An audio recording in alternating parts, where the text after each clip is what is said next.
بیان شدہ واقعات اور قصص میں سب سے بڑا قصہ موسیٰ علیہ السلام کا ہے۔ آپ اللہ کے اولو العزم رسول تھے۔ آپ کا قصہ قرآن کریم کی 73 سورتوں میں جا بجا پھیلا ہوا ہے۔ 73 سورتوں میں پھیلے ہوئے قصے کو یکجا کرنا آسان کام نہیں۔ ایسے واقعات کی جزیات کو قرآن و حدیث کی چھلنی میں سے گزارنا انتہائی ضروری ہے۔ تو آئیے سنتے ہیں قصہ سیدنا موسیٰ علیہ السلام کا۔ اللہ تعالی سورۃ القصص آیت 1 تا 3 میں فرماتے ہیں، شروع اللہ کے نام سے جو بڑا مہربان نہایت رحم والا ہے۔ تا سین میم، یہ روشن کتاب کی آیات ہیں۔ ہم آپ کے سامنے موسیٰ اور فرعون کا صحیح واقعہ بیان فرماتے ہیں ان لوگوں کے لیے جو ایمان رکھتے ہیں۔ ان آیات میں اہل ایمان کے لیے نصیحت اور یاد دہانی ہے، جبکہ انہی آیات میں فاسق، نافرمان اور کجراؤ لوگوں کے لیے ڈراوا اور وعید ہے۔ فرعون یعنی ولید بن مصعب بہت جابر اور ظالم شخص تھا۔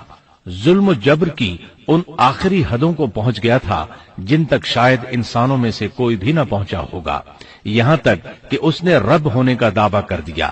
وہ اللہ تعالیٰ کا انکار کرتے ہوئے کہا کرتا تھا۔ فرعون کہنے لگا، اے درباریوں، میں تو اپنے سوا کسی کو تمہارا معبود نہیں جانتا۔ کہنے لگا، تم سب کا رب میں ہی ہوں۔ اس نے الوہیت اور ربوبیت دونوں میں اللہ تعالی سے جھگڑا کیا۔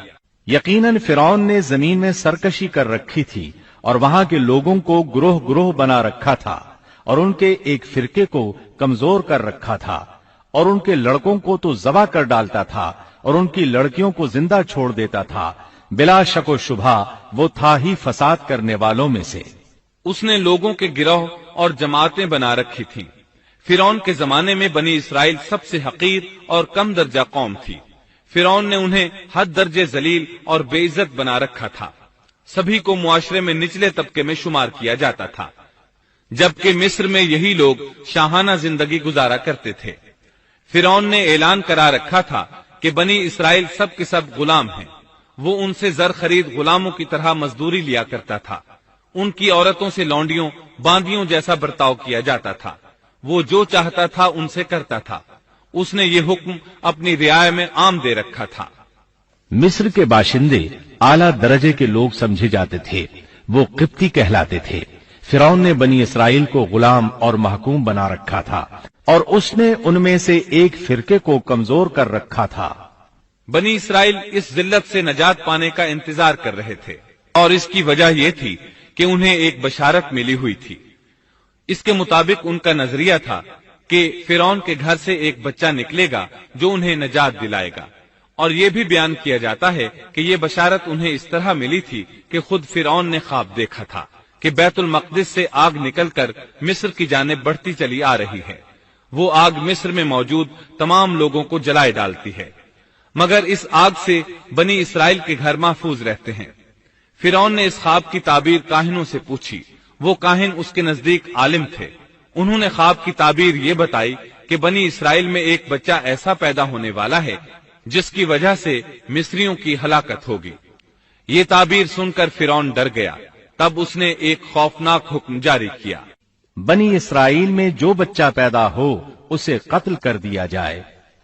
اللہ کی قدرت دیکھیے کہ ہارون علیہ السلام اس سے پہلے پیدا ہو چکے تھے اور موسیٰ علیہ السلام کی والدہ امید سے تھی۔ فرعون نے اپنا حکم یوں جاری کیا تھا کہ اگر ان کے ہاں بیٹے پیدا ہوں تو انہیں قتل کر دو، بیٹیاں پیدا ہوں تو انہیں زندہ چھوڑ دیا جائے۔ چنانچہ ایسا ہی کیا جانے لگا۔ ہر نو مولود بچے کو قتل کیا جانے لگا، بچیوں کو چھوڑ دیا جاتا۔ یہ تھا بچوں کو ذبح کرنے کا حکم جو بنی اسرائیل میں شروع ہوا۔ اس کا طریقہ انہوں نے یہ اختیار کیا کہ ہر حاملہ خاتون کی نگرانی شروع کر دی۔ دایا عورتوں کے ذمے یہ ڈیوٹی لگائی کہ حاملہ مستورات کی اطلاع دیں گی، اور جو دایا اطلاع نہ دیتی اسے بھی قتل کر دیا جاتا۔ اس طرح فرعون اور اس کے وزیروں کو ہر نو مولود سے باخبر رکھا جاتا تھا۔ ان دنوں سیدنا موسیٰ علیہ السلام کی والدہ اپنے حمل کے ابتدائی دنوں میں تھیں۔ انہوں نے اس بات کو چھپائے رکھا اور دایا کا کام کرنے والی عورتوں سے بھی خود کو چھپائے رکھا، یہاں تک کہ درد ذہ کا وقت آ پہنچا اور انہوں نے بچے کو جنم دیا۔